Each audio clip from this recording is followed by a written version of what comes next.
నామానికి మహిమ కలుగును గాక. మన ప్రభువును రక్షకుడైన యేసుక్రీస్తు నామమున మీ అందరికీ శుభాభివందనాలు తెలియజేస్తా ఉన్నాను. ఈరోజు మన ధ్యాన గ్రంథం నుండి సామెతల గ్రంథము 8వ అధ్యాయము 13వ వచనం.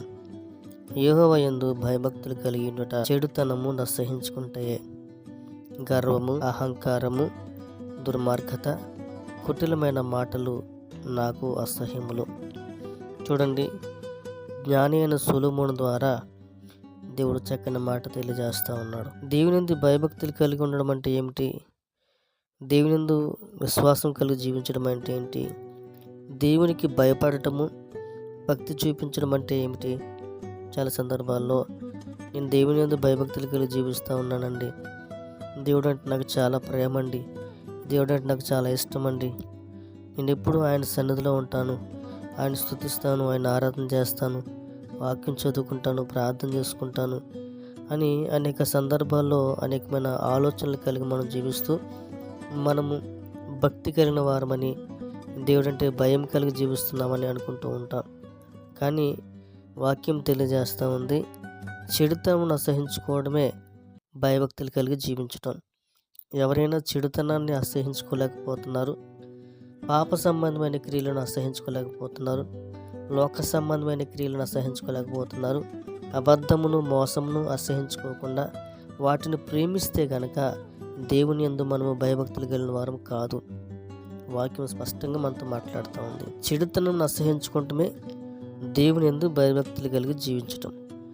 చెడుతనం అసహించుకోలేకుండా ఉంటే గనక మనం దేవుని యందు భయభక్తులు కలిగి ఉన్నవారం కాదు. అంతేకాదు, గర్వంగా మాట్లాడటము, అహంకారంగా ప్రవర్తించటము, దుర్మార్గంగా ప్రవర్తించటము, కుటిలమైన మాటలు, కల్పించిన మాటలు మాట్లాడటము నాకు అసహ్యములు అని వాక్యం తెలియజేస్తూ ఉంది. కనుక గర్వపు స్వభావము, అహంకార స్వభావము, దుర్మార్గంగా ప్రవర్తించటము దేవునికి ఇష్టమైనవి కాదు. అవి ఆయనకి అసహ్యం కలిగిస్తూ ఉంటాయి.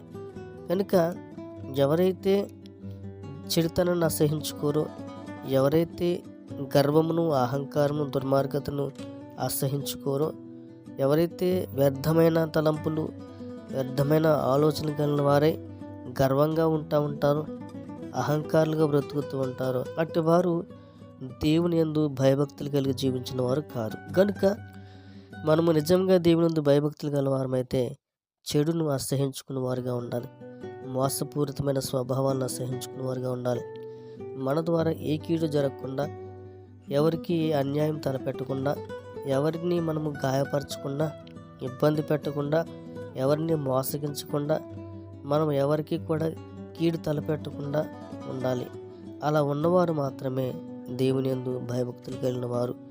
లేదండి, నేను ఎప్పుడు ప్రార్థన చేసుకుంటూ ఉంటాను, వాక్యం చదువుకుంటూ ఉంటాను, దేవుని స్తుతిస్తూ ఉంటాను, దేవుని గణపరుస్తూ ఉంటాను అని అనుకుంటూ ఆ భ్రమలో బ్రతుకుతూ చెడుతనాన్ని అసహించుకోలేకపోతే, చెడ్డ క్రియలను అసహించుకోలేకపోతే, చెడ్డ హృదయంలో ఉన్న స్వభావాలను తీసుకోలేకపోతే మనం దేవుని యందు భయభక్తులు గలవారము కాదు. కనుక దేవుని యందు భయభక్తులు కలిగినట్లుగా మనము ఊహించుకుంటూ నటిస్తూ బ్రతుకుతున్నామా, లేక హృదయపూర్వకంగా దేవుని యందు భయభక్తులు కలిగి జీవించిన వారమై చెడుతనాన్ని అసహించుకుంటున్నామా? మనము మన క్రియలు, మన మాట, మన ప్రవర్తన, మన స్వభావమే మనకు తెలియజేస్తూ ఉంటుంది నిజంగా మనం దేవుని యందు భయభక్తులు గల వారమా కాదా అని. దేవుని యందు భయభక్తులు కలిగి జీవించడం అంటే ఆయన మందిరానికి వెళ్ళి భక్తిని కనపరచడం కాదండి. ఆయన మందిరంలో లేనప్పుడు కూడా నీతి, నిజాయితీ, నమ్మకత్వం, యథార్థత, మంచితనం, ప్రేమ, అనురాగం, ఆప్యాయత కలిగి జీవించటమే నిజంగా దేవునికి ఇష్టమైన క్రియలు. కనుక మందిరంలో ఉన్నప్పుడు భక్తిని కనపరుస్తూ మంచివారుగా ఉండటం అది అందరూ చేసే పనే. కానీ మందిరంలో మాత్రమే కాదు, మందిరంలో లేనప్పుడు కూడా దేవుని మనము ప్రేమించేవారుగా, నిజాయితీ గలవారుగా, యథార్థమైన వారుగా, చెడుతనాన్ని అసహించుకున్న వారుగా ఉంటున్నామా లేదా మనం పరిశీలన చేసుకోవాలి. అలా పరిశీలన చేసుకుంటూ మన క్రియలే, మన స్వభావాలే, మన మాటే, మన ప్రవర్తనే మనకు స్పష్టంగా తెలియజేస్తుంది నిజంగా మనం దేవుని యందు భయభక్తులు కలిగి ఉన్నామా లేదా అనే విషయాన్ని. కాబట్టి ఈ రోజున పరిశీలన చేసుకో. నీ మాట, నీ స్వభావము, నీ నడవడిక, ప్రవర్తన ఎలా ఉన్నాయి? అయితే నీ క్రియలన్నీ కూడా దేవునికి అనుకూలంగా ఉన్నాయా? ఖచ్చితంగా నీవు దేవుని యందు భయభక్తి గలవాడివే.